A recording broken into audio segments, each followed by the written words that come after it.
सुजित पाटकर, रवींद्र वायकर, सूरज चव्हाण हे कोणाचे मुखवटे आहेत? कोणासाठी या कंपन्या तयार करून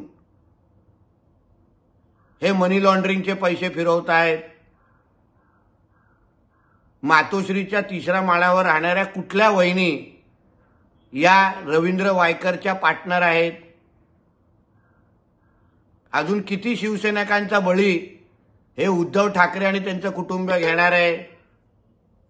स्वतः भ्रष्टाचार करायचा, पैसे कमवायचे आणि मग ते पैसे बाहेरगावी पाठवायचे आणि कारवाई होत असताना मग कधी रवींद्र वायकर, मग कधी सूरज चव्हाण, मग कधी पुण्या पारेख, पण कधीतरी उद्धव ठाकरे, आदित्य ठाकरे आणि कुटुंबांनी सांगावं की नाही, हे आम्ही पैसे घेतले होते, आमच्या नावाने पैसे फिरले होते,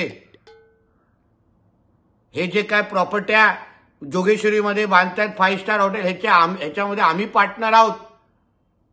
एकदा बाळासाहेबांच्या त्या खोलीमध्ये जाऊन तिथे हात ठेवून शपथ घेऊन महाराष्ट्रासमोर सांगावं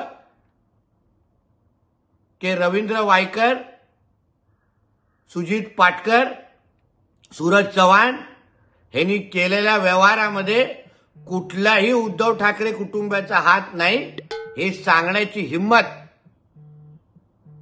उद्धव ठाकरेमध्ये आहे का? हा प्रश्न मला आजच्या निमित्ताने त्यांना विचारायचा आहे.